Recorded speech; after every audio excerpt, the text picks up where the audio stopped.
And maybe a while ago, I would have said something like it was the best of times, it was the worst of times, and try and quote Dickens. But I think just about everyone agrees it's the worst of times now.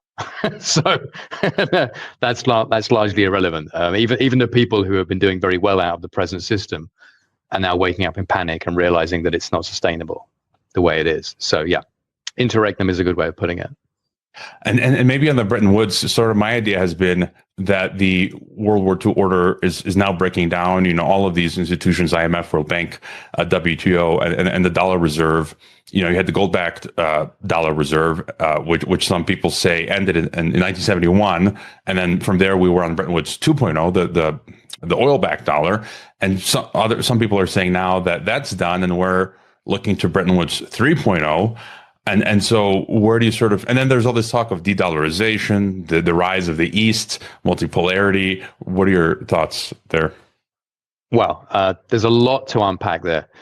I think as an overarching statement, yes, things are changing very, very significantly. And what was is not what will be. I think we can all agree on that.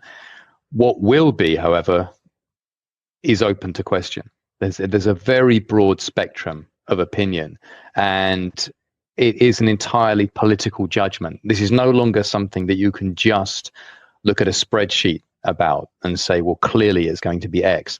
I think it's a very large part of the answer still. Maybe I'm biased because I've spent so many years looking at spreadsheets. But in terms of how one interprets them or what else one projects forward from them, it's a political view. So obviously you have people saying this is the end of the West, this is the end of the dollar, this is the end of fiat money, we're going back to gold, we're going to Bitcoin, we're going to crypto, everything's going to collapse, buy shotguns and duct tape and build yourself a bunker. And you also have people saying, no, everything will continue exactly as it was, and all it will take is a few rate cuts and getting rid of Donald Trump, and suddenly all of our problems are fixed and the system will just naturally heal itself.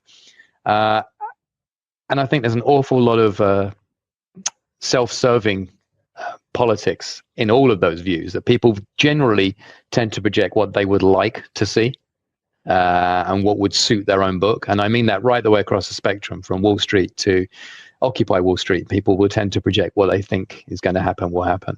But it's very much open to question. I know what I think will happen, but I don't think it's written. I think you're looking at a dice game where the dice are heavily loaded in one direction, but you can still get a very surprising outturn, which could shake everything up.